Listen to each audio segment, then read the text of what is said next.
जय हिंद साथियों, स्वागत है आप सभी का। दोस्तों आज की क्लास में हम कर रहे हैं उत्तर प्रदेश पुलिस भर्ती परीक्षा जो 2018 में हुई थी उसका पेपर। दोस्तों ये सामान्य ज्ञान का पेपर है, सीरीज नंबर ए है, प्रथम पाली का पेपर था। तो देखिए दोस्तों, जो प्रश्न पत्र था उसमें कैसे प्रश्न पूछे गए थे और आगे कौन कौन से प्रश्न बन सकते हैं उनको भी देखने वाले हैं साथ के साथ। देखिए दोस्तों, जो आज का हमारा पहला प्रश्न है वो है दोस्तों, वर्ष 2022 के एशियाई खेल की मेज़बानी किसके द्वारा की जाएगी। तो दोस्तों ये चीन के द्वारा की गई थी। 2022 में जो एशियाई खेल हुए थे उसकी मेज़बानी चीन के द्वारा की गई थी। अब दोस्तों आपको याद रखना है, जो 2026 में होगा 20वें नंबर का, उसकी मेज़बानी कौन करेगा। 2026 में जो एशियाई खेल होगा उसकी मेज़बानी कौन करेगा।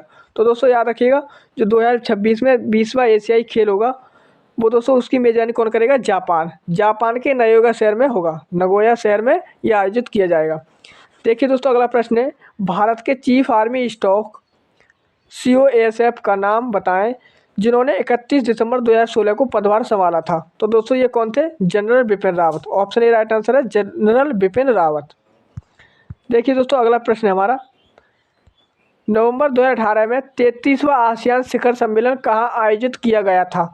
तो दोस्तों इस 33वां आसियान शिखर सम्मेलन था वो दोस्तों सिंगापुर में आयोजित किया गया था। कहाँ पर, सिंगापुर में।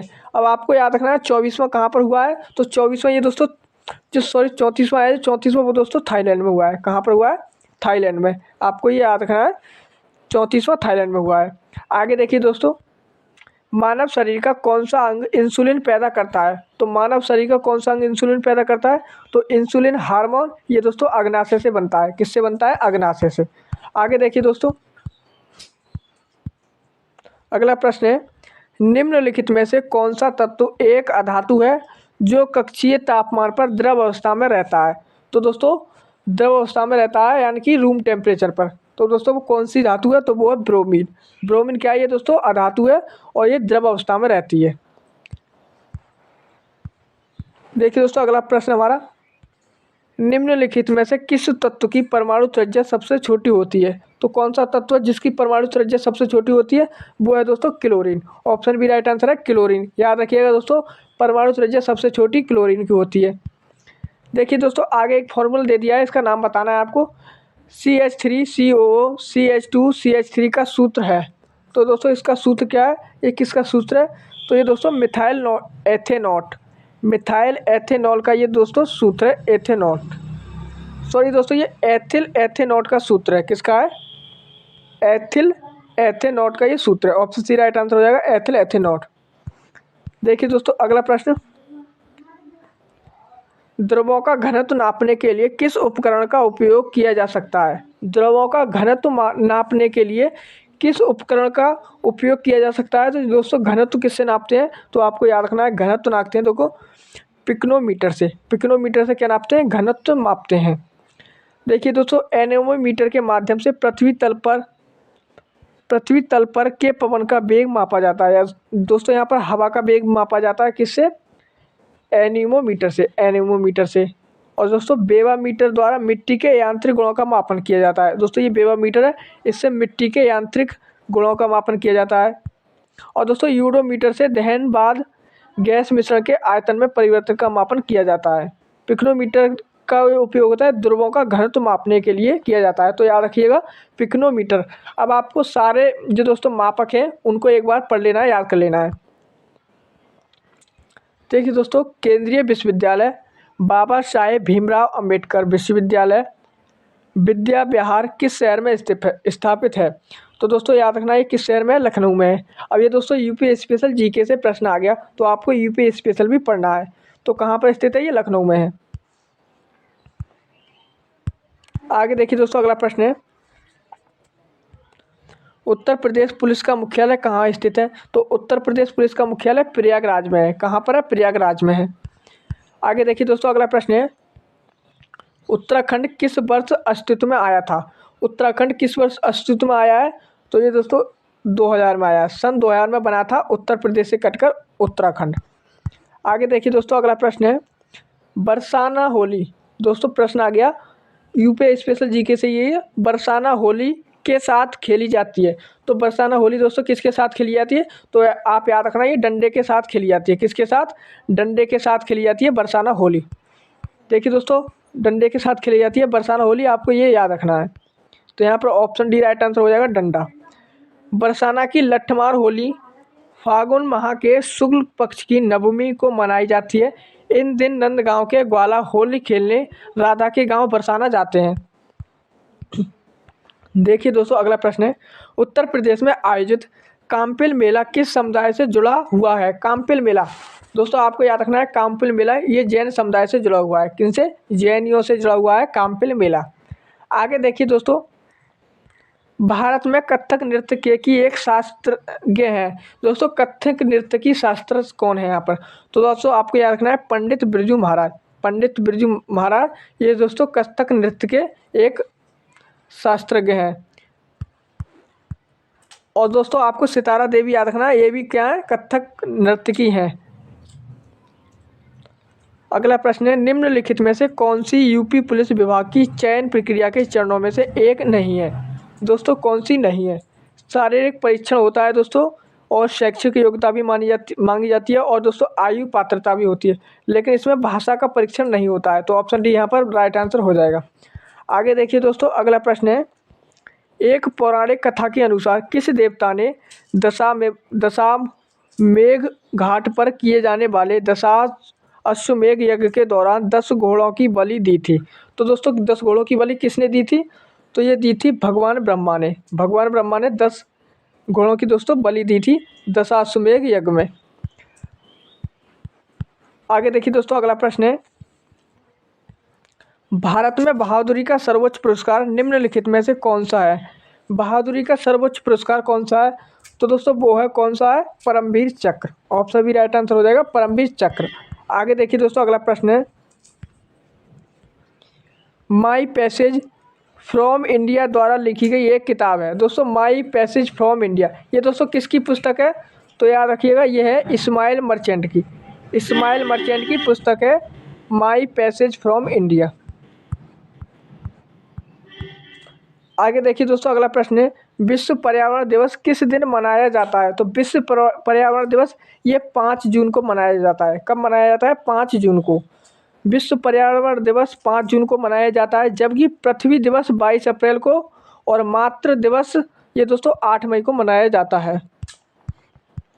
अगला प्रश्न है दोस्तों, जेट इंजन का आविष्कार किन्होंने किया था? किसने किया था जेट इंजन का आविष्कार? तो याद रखिएगा, सर फ्रैंक ह्यूटलर ने किया था। सर फ्रैंक ह्यूटलर ने किया था किसका? जेट इंजन का आविष्कार।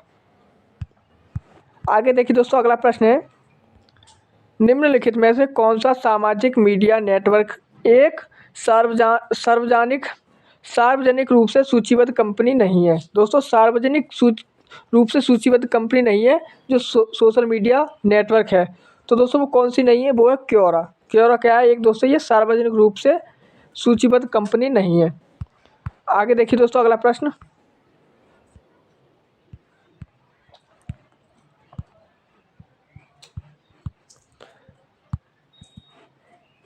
अगला प्रश्न है, किस भारतीय राज्य में सर्वाधिक क्षेत्र में वन स्थित है? दोस्तों भारत के कौन से राज्य में सर्वाधिक वन क्षेत्र स्थित है?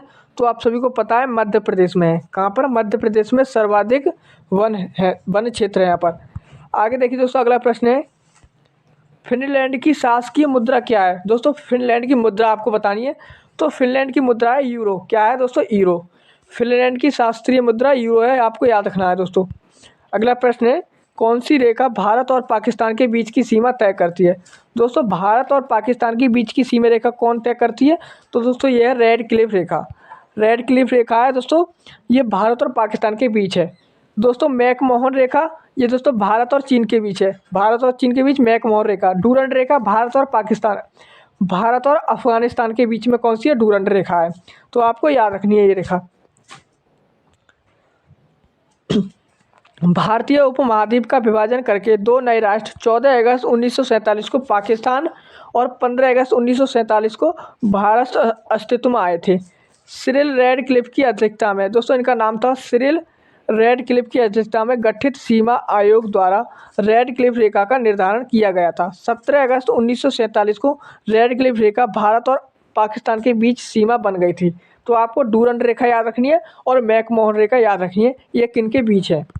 देखिए दोस्तों, अगला प्रश्न है, प्योंगयांग किस देश की राजधानी है? दोस्तों प्योंगयांग, इसे दोस्तों प्योंगयांग भी कहते हैं, प्योंगयांग भी कहते हैं। तो ये दोस्तों किस देश की राजधानी है? उत्तर कोरिया की राजधानी है। किस देश की है? उत्तर कोरिया की।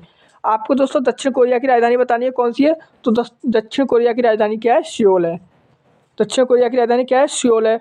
और दोस्तों मलेशिया की राजधानी क्या है? तो मलेशिया की राजधानी है कुआलालंपुर। क्या है दोस्तों? कुआलालंपुर मलेशिया की राजधानी है। और मंगोलिया की राजधानी क्या है दोस्तों? इसकी राजधानी है उलान बटोर। उलान बटोर इसकी राजधानी है। और दोस्तों मालदीव की राजधानी हिमालय है। इन चारों की राजधानी आपको याद रखनी है। और याद रखनी है किसकी? दक्षिण कोरिया की राजधानी। दक्षिण कोरिया की राजधानी क्या है? सियोल है। अगला प्रश्न है, निम्नलिखित में से कौन सा संयुक्त अमेरिका का एक राज्य नहीं है? दोस्तों संयुक्त अमेरिका यूएसए जो दोस्तों 50 राज्यों से मिलकर बना है, इसमें से दोस्तों उसका कौन सा राज्य नहीं है? तो दोस्तों अटलांटा ये इसका राज्य नहीं है। किसका राज्य नहीं है? अमेरिका का राज्य नहीं है, यूएसए का राज्य नहीं है। देखिए दोस्तों, न्यूयॉर्क, मिनेसोटा तथा लुइजियाना संयुक्त राज्य अमेरिका के राज्य हैं, जबकि अटलांटा संयुक्त अमेरिका के राज्य जॉर्जिया की राजधानी है। किसकी दोस्तों? जॉर्जिया की राजधानी क्या है? अटलांटा है। अगला प्रश्न है, लक्षद्वीप के लोग मलयालम के अलावा दूसरी कौन सी भाषा बोलते हैं? दोस्तों लक्षद्वीप में मलयालम के अलावा और कौन सी भाषा बोली जाती है? तो है वो दोस्तों महल, ये वहाँ की भाषा बोली जाती है महल। लक्षद्वीप के लोग मुख्यतः मलयालम भाषा बोलते हैं। यहाँ बोली जाने वाली दूसरी महत्वपूर्ण भाषा है महल भाषा है। आपको याद रखनी है लक्षद्वीप की दूसरी भाषा क्या है? वो महल है। और पहली भाषा क्या है? प्रमुख भाषा मलयालम भाषा है। अगला प्रश्न है दोस्तों, शिवाजी के छोटे बेटे का नाम बताएं जो तीसरे छत्रपति थे। दोस्तों जो सबसे छोटा बेटा था, जो तीसरा छत्रपति था, तो वो कौन था? तो वो थे राजा राम। कौन थे? राजा राम थे, याद रखिएगा। देखिए दोस्तों, शिवाजी महाराज 1628 के दो पुत्र थे। शिवाजी महाराज जिनका जन्म 1680 में हुआ था, इनके दो पुत्र थे। बड़े पुत्र संभाजी महाराज और द्वितीय छत्रपति थे का जन्म दोस्तों साईबाई से हुआ था। साईबाई से हुआ था। छोटे पुत्र राजा राम का जन्म सोयराबाई से हुआ था। सोयराबाई से हुआ था। राजा राम तीसरे छत्रपति थे। इनका जन्म 1670 ईस्वी और मृत्यु 1700 ईस्वी में हुई थी। अगला प्रश्न है दोस्तों, ओडिशा से प्रारंभ एक प्राचीन लोक नृत्य है। दोस्तों ओडिशा का लोक नृत्य बताना है कौन सा है? तो ओडिशा का लोक नृत्य कौन सा है? घूमरा। दोस्तों घूमरा लोक नृत्य ये दोस्तों ओडिशा का है। कहाँ का है? ओडिशा का एक प्राचीन नृत्य है। और ये दोस्तों एक प्रकार का मार्शल आर्ट है। अगला प्रश्न है दोस्तों, वर्ष 2018 के केंद्रीय बजट में भारत के राष्ट्रपति का वेतन प्रति माह तक कर दिया गया है। तो दोस्तों भारत के राष्ट्रपति का वेतन वर्ष 2018 के कितना कर दिया है? तो 5 लाख रुपए कर दिया है। अभी भी वर्तमान में भी इतना ही है इसका।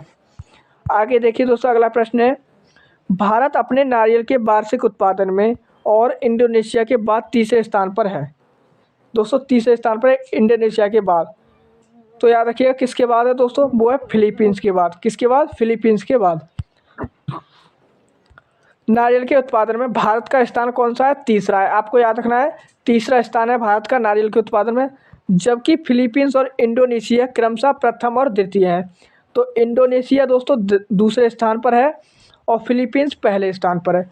फिलीपींस पहले पर, इंडोनेशिया दूसरे पर और भारत तीसरे स्थान पर है। इन तीनों का आपको क्रम याद रखना है। आगे देखिए दोस्तों, अगला प्रश्न है, 24 जनवरी 1950 को संविधान सभा के 284 सदस्यों ने हस्तलिखित संविधान पर हस्ताक्षर किए, जिसमें महिलाएं शामिल थीं। दोस्तों इसमें कितनी महिलाएं शामिल थीं? तो 15 महिलाएं शामिल थीं। आपको याद रखनी है 15 महिलाएं शामिल थीं। दोस्तों ये 15 महिलाओं के नाम दिए हुए हैं, ये 15 महिलाएं शामिल थीं। आगे देखिए दोस्तों, अगला प्रश्न है, काकोरी रेलगाड़ी लूटपाट की कल्पना रामप्रसाद बिस्मिल और ने की थी। दोस्तों रामप्रसाद बिस्मिल ने की थी और किसने की थी? तो वो थे आसफ उल्ला खान।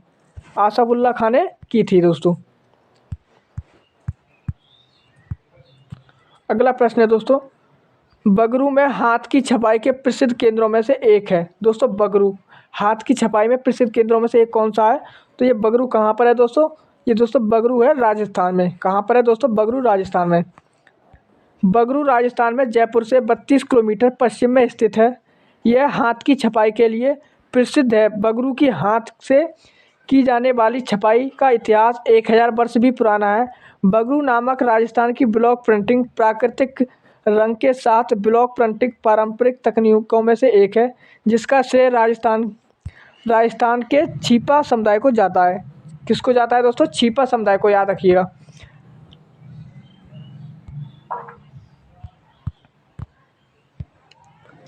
अगला प्रश्न है, भारतीय रिजर्व बैंक द्वारा निर्धारित नवंबर 2018 में नगद आरक्षित अनुपात प्रतिशत कितना है? दोस्तों, नगद आरक्षित अनुपात, कैश रिजर्व रेशियो, दोस्तों इसे बोलते हैं CRR। ये कितना है? तो याद रखिएगा, ये कितना है? 4% है। कितना है? 4%। देखिए दोस्तों, अगला प्रश्न है, हवा महल 1799 ईस्वी में महाराजा द्वारा बनवाया गया था। दोस्तों, जो हवा महल था 1799 ईस्वी में बनवाया गया था। किसके द्वारा बनवाया गया था? तो सवाई प्रताप सिंह के द्वारा। ऑप्शन सी राइट आंसर है, सवाई प्रताप सिंह के द्वारा। देखिए दोस्तों, अगला प्रश्न है, संयुक्त राष्ट्र महासचिव एंटोनियो गुटेरेस किस देश के प्रधानमंत्री थे? तो दोस्तों, ये संयुक्त राज्य महासचिव के क्या हैं दोस्तों? प्रधान महासचिव है दोस्तों। संयुक्त राष्ट्र के महासचिव कौन है? Antonio Guterres. ये दोस्तों किस देश के प्रधानमंत्री हैं? तो ये दोस्तों पुर्तगाल के प्रधानमंत्री हैं। ऑप्शन बी राइट आंसर है, पुर्तगाल। संयुक्त राष्ट्र के वर्तमान महासचिव एंटोनियो गुटेरेस पुर्तगाल के प्रधानमंत्री थे। अगला प्रश्न है दोस्तों, आज का लास्ट प्रश्न होगा, उद्घाटन के बाद लखनऊ के इकाना क्रिकेट स्टेडियम में खेला गया पहला अंतर्राष्ट्रीय क्रिकेट मैच भारत और किसके बीच खेला गया? एक T20 मैच था। तो दोस्तों, ये वेस्ट इंडीज़ और भारत के बीच खेला गया था। किसके बीच? भारत और वेस्ट इंडीज़ के बीच खेला गया था, इकाना क्रिकेट स्टेडियम। तो आपको याद रखना, इकाना क्रिकेट स्टेडियम ये दोस्तों लखनऊ में है। कहाँ पर है? लखनऊ में। तो दोस्तों, आज की क्लास में हमारे 38 प्रश्न थे सामान्य ज्ञान के, वो हमने पूरे कर लिए थे। अगली क्लास में हम दोस्तों इसी क्लास के हिंदी की प्रश्न लेकर आएंगे, तो आप इस क्लास को अच्छे से देखिएगा। मिलते हैं अगली क्लास में हिंदी के साथ। तब तक के लिए जय हिंद, जय भारत।